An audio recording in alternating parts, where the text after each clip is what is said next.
Now I'm ready to go.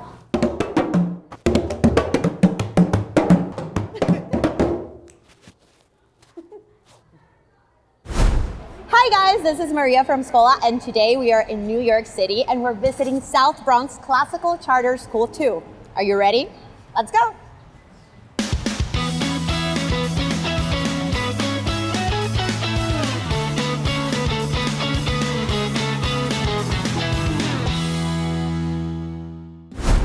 Hello, I'm Maria from Scola. And today I am here with Principal Grades from South Bronx Classical Charter School II. And to start things off, can you tell me what's the mission of the school? Yeah, welcome. For us at School 2, our big mission is making sure that we're supporting our scholars and developing them to be able to get accepted into college preparatory high schools. We really want to make sure that our scholars have an opportunity to go to a high school that prepares them to excel in college and to not only get into college, but to be successful in college. And so our mission is really sort of twofold in terms of the way that we set up the school. It's through sort of a very highly structured setting in terms of the way we design our curriculum, which involves a lot of teacher input to make sure that our scholars can be successful, while also balancing that with character education so that we're supporting our scholars through getting to kind of unpack challenging scenarios that they might encounter and how they can kind of overcome those challenges through positive character traits.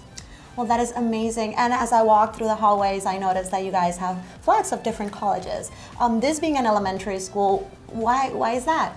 Yeah, so we have, all of our classrooms are actually named after the college of their classroom teacher. Mm-hmm. And so that already starts off our scholars, as soon as they exit fifth grade, they've already got some colleges in their heads of, my fifth grade teacher, she was amazing, she cared so much about us, I really want to go to Fordham University, or I want to go to Carleton College. And so it really sets up scholars to be thinking that sort of long-term vision of being successful and being prepared to go to college and to excel there. That sounds so inspiring. I wish I had that when I was young. Yeah. I really like it. So today we're with Isabella. She's a fifth grade student here at School 2. And I want to know, what is your favorite thing about school? My favorite thing about school would have to be the celebrations that we have. Is that we celebrate the 4th and 5th graders for completing the state test, and we celebrate people for doing things. And also we have something called Family Day, where you get to hang out with your family and friends and you celebrate, and you get to play around and just have fun at recess. That sounds like so much fun. Can you tell me 3 things that make the school so special?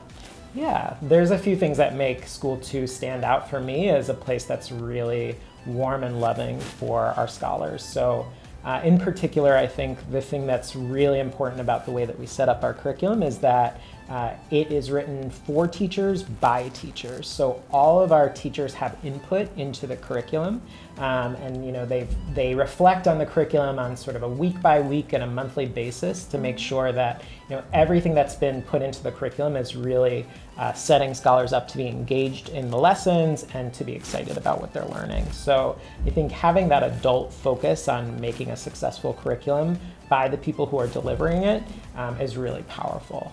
Something that's also really cool about our school is that we have deans of students who support our scholars both to be successful in terms of their character development, but are also there when they make mistakes, because they are students and they are kids, and kids make mistakes. But to have an adult who has taught them all of these positive pro-social behaviors, who then can follow up with scholars after the fact and when they've made a mistake and guide them in the right direction in a partnership, is something that's really special.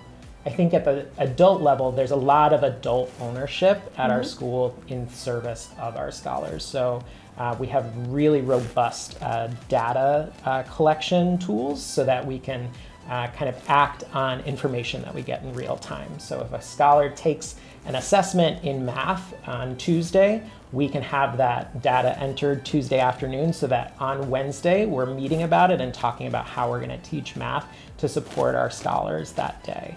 And so we're really passionate about that, as well as through our professional development, really giving our adults the ownership to select the professional development experiences that they want, that they know will push their own development in service of their scholars. That's amazing. Real-time support, I think it's super important for kids so young as students that work here.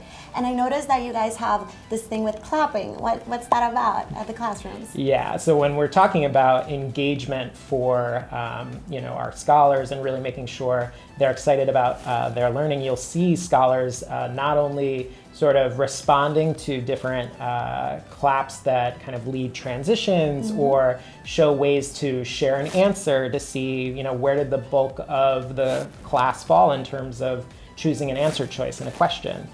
You may even see scholars leading transitions as well using clapping that everybody universally understands as part of our transitions throughout the day, whether that's in the classroom or outside of the classroom. And it really does build a community mindset for how we all are owning our environment to make it the most positive learning experience possible. Well, good, and that leads me to my next question. This is a classical school, so what is the teaching and the learning style here? Yeah, so we're classical charter schools, and with that we have a classical curriculum. So our scholars receive, of course, math and English instruction, and that English instruction comes in the form of reading, whether it's with the teacher or independently, writing lessons, and then in terms of our math curriculum, it's very exploratory, where scholars have to go through a task that might be challenging for them, and then they get to sort of talk about it and see the different strategies that they all use to kind of solve these intense word problems, I would say. But in addition to that, to really round out the curriculum, we offer social studies and science in kindergarten all the way through 5th grade. And then in 3rd grade, they get to start learning Latin, and then eventually in 4th grade, they get debate. And so this is all a really great opportunity to develop the scholar holistically, getting exposure to different languages, getting to explore historical events through their social studies curriculum, but also getting to argue different sides with debate and really getting to practice public speaking and just develop these skills. And then in addition to that, we have our specials curriculum that really rounds out everything and really brings scholars a lot of joy. And so here at School 2, we're actually the only school at Classical that has both fitness instruction and movement instruction. So they get to do sports activities and learn stretches and fitness, but then that gets complemented by movement class, where they get to learn different dance moves and learn things that are pretty adjacent to ballet, along with music with our music teacher, and we have art instruction as well. It's a very complete curriculum. I really like it, from movement all the way to debate. That's an amazing and a very solid structure for students to then continue developing those skills. Absolutely. So we are here with Principal Grades at this amazing theater, and I would just like to know, what are some of the cool things that you guys do here?